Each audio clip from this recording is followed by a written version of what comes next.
Hello dear children, welcome again to my class. Well, previously we learned about this sound and sense, a small introduction, right? We came to know about who Alexander Pope was, which era, that is which century poet he was, what were his main works which he have done.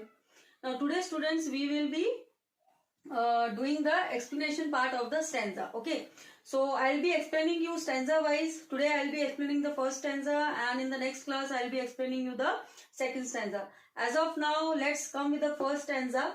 Here I guess due to the brightness of the light, this word might not be visible to you, but it is sound and sense. Okay, now before starting this, I would also like to tell one more thing, that this poem is basically written into iambic pentameter. Okay, it is written into iambic pentameter and in heroic couplets. Okay, so this poet has adopted heroic couplet for this particular poem. Okay, excuse me. So let's start with the explanation of the stanza. So here you can see on the board, but I'll be explaining you from the book. Okay, so I have written the first stanza here, but yet I'll be explaining from the book also. True ease in writing comes from art, not chance, as those move easiest who have learned to dance. Now here students, true ease in writing comes from art. Now this from year till year, that is from true ease in writing comes from art. Now this line, I have underlined this because it is you can say aphorism. Okay, it is aphorism. Now what is aphorism? Aphorism is basically that technique where with a line or with a word you come to know the meaning of the paragraph. So what I am trying to tell you, that this basic technique is used in you can see this technique in Francis Bacon's essay. Okay, aphorism. Now since we are doing with this poem and this poet, so let's not go to Francis Bacon, but we will come to this particular poem only.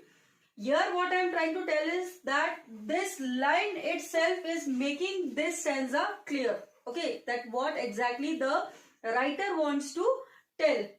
Okay, through this stanza. So what is the line? True ease in writing comes from art. Now true ease in writing comes from art means what? Here the poet is comparing art of writing and dancing.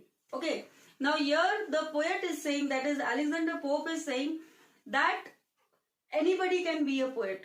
Okay, anybody can be a poet, but the masterpiece is created by that poet who have that true ease of writing. But that true ease of writing should be like an art. Now why is he comparing the writing with art? I mean, why is he telling that writing is art? It is because art always needs practice. First point.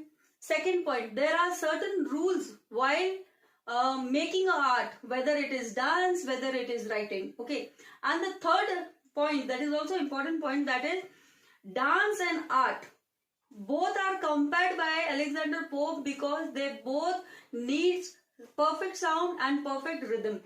Without perfect sound and without perfect rhythm, you cannot make a art masterpiece. Okay, you cannot make an art a masterpiece. Now here, since he have written this, so I hope this is very clear to you with this particular line only, that true ease in writing comes from art, not chance. So you cannot just rely on everything. You cannot just rely on everything here. It means that, okay fine, I will be writing, okay fine, I will be doing, okay fine, I have written this thing, this is the poet, this is the poem. No, it is not like that. The word synchronization as well as the sound synchronization in a poem should be very important. So it's not a chance, it's what? It's a art.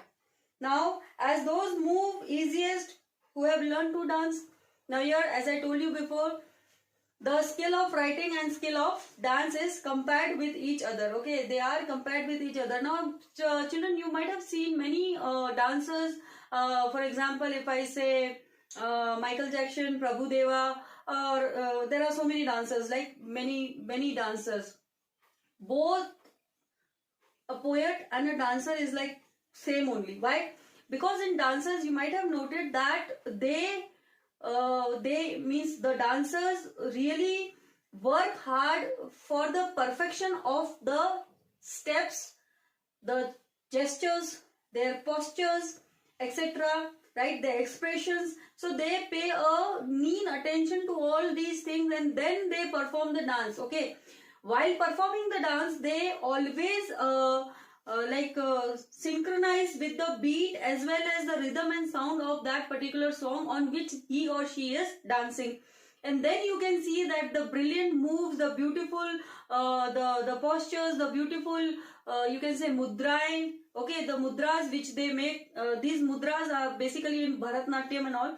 But what I am trying to tell is that it is a kind of a skill which a dancer adopts while dancing, and it enhance these skills enhance how?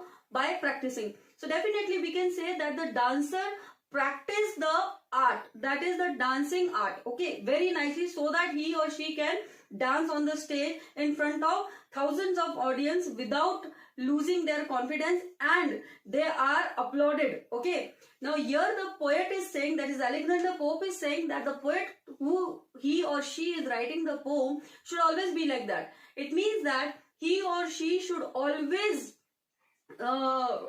stuck to the minute things, that is the rule of the writing skills, that is he or she should know how exactly the words will be synchronized, what kind of words will be coming, synonyms of those words will be accurate or not, right? And furthermost, in the second after this couplet means 2 lines, okay, after this couplet you can see that the writer, that is Alexander Pope, is also saying one thing. I hope the explanation of these 2 lines are clear to you. Now coming to the explanation of the 3rd line, okay, that is the next couplet. This not enough, no harshness gives offense, the sound must seem an echo to the sense. Now here the writer, that is the poet Alexander Pope, is saying that it doesn't mean that while writing a poem you should use harsh words. No, the words should be gentle and the words should be very smooth. It should be very smooth, gentle and very soothing to the mind and the you can say soul of the reader. Okay, the words should not be harsh. It should not be harsh. It should be very smooth and gentle. And Alexander Pope also is laying stress on this point, that the word, the poet who is writing the poem, whosoever, okay, the word, the choosing of the word or the word which he or she is using should always be echoing and should have the meaning with the sense of that word. Now here children, I would like to say one more thing. Here with the help of this couplet, the poet, that is Alexander Pope, is trying to give us the figurative speech. For example, he is laying stress on alliteration. Now students, what is alliteration? Now alliteration is repetitive coming of some letter or some word, that is alliteration. Okay, for example, if I say excuse me, fair is foul and foul is fair. Now this fair is foul and foul is fair is what? It is a kind of or an example of alliteration where you have what? Repetition of the word F, F, F, F and F. Fair is foul and foul is fair. So here the repetition of word F, F, F, F is coming and this is counted as what? It is known as alliteration. Now this fair is foul and foul is fair, you can see this in Macbeth, which is written by William Shakespeare. Let's not go to William Shakespeare, let's stuck with this only, that is Alexander Pope. So what I am trying to tell is the writer, that is the Alexander Pope, is telling that the word should echo with the echo to the sense. Now echo to the sense means what? Usage of those words which really have that particular meaning with the sound. Okay, for example, that I gave you, fair is foul and foul is fair, right? If you repeatedly, if you say this, you will have that sound, okay, in your ear while repeating this. Moreover, this writer, that is Alexander Pope, is giving stress on what? He is giving stress on the usage of vocabulary, usage of consonants, and usage of what? Vowels. Now, usage of vowels and consonants, he is saying, who is saying? Alexander Pope is saying that the usage of consonants as well as the usage of vowels should be synchronized, balanced, and they should have a perfect sound with the word. That is, the word which a poet is using should have a perfect balance or the perfect sound, and they should be synchronized so that it is very easy for the reader to understand. Okay, so this is the quality which he is trying to convey through this stanza. Okay, now here he is not criticizing. No, he is not criticizing. I cannot say that he is criticizing. Why he is not criticizing? Because criticizing means, in other sense, what I can see through this stanza is the writer is just analyzing. He is analyzing and he is giving his views on the satire, which often many of the poets have written, and he is also telling his views or analyzing the views, or he is not just taking out the mistake, but he is emphasizing or laying stress on what? He is laying stress on how exactly to rectify the mistakes which the poets or some poets have done till here or till date, and how exactly they can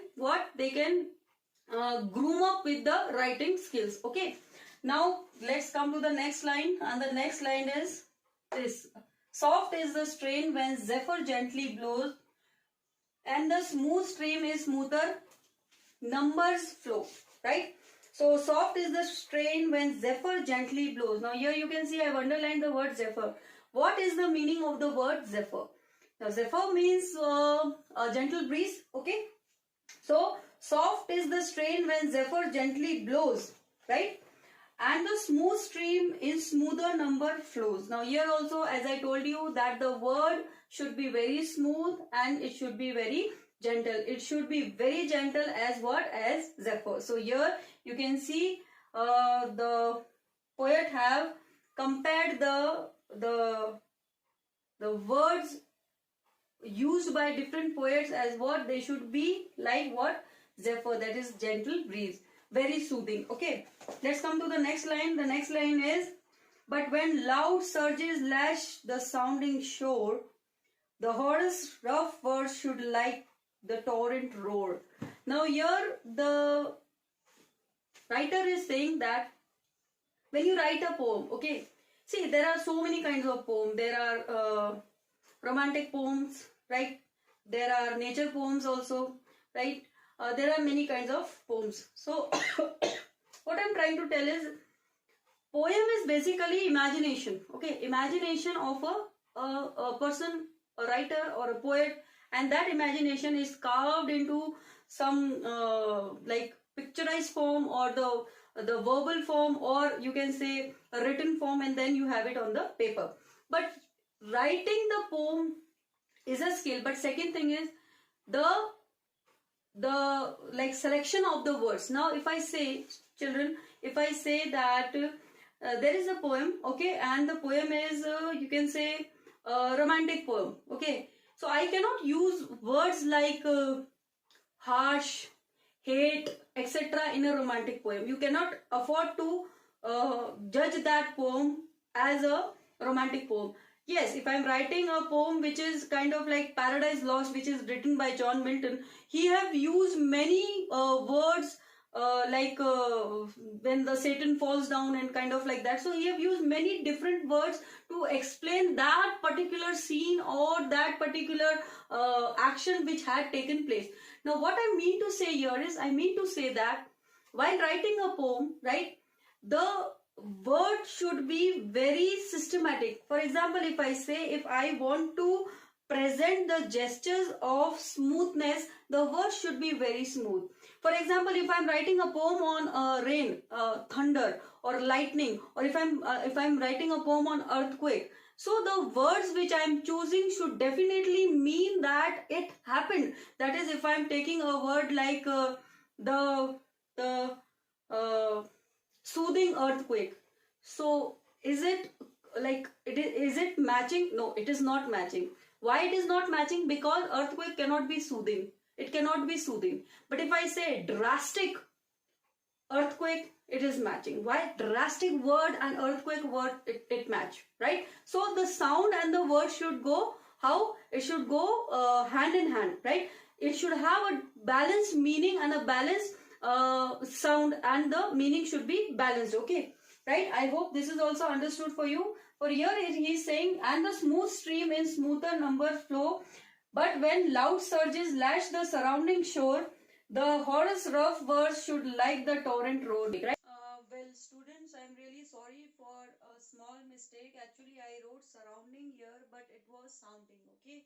Alexander Pope is saying he is not criticizing children. I would like to say that Alexander Pope is not criticizing the poets who write the poems, but he is analyzing. This is just a general analyze that he have done all these years, and now this analyze is what he is trying to establish, that particular analyze, his self analyze to the coming poets, or the to the new generation poets, that how exactly you can use the technique to make the work, that is the poem, look or groom up very nicely, so that the readers enjoy the poems written by he or she, right? So the perfect combination of vowel and consonant should balance, and then it should be put or penned down, right? So I hope with the help of the examples of alliteration and the points which I told you, that the writing rules etc. Are clear. With the help of these examples, this stanza is clear to you. Thank you for watching my channel. Stay tuned and keep watching. We will be completing the second stanza in the next class. Till then, stay at your home, stay healthy. Thank you for watching.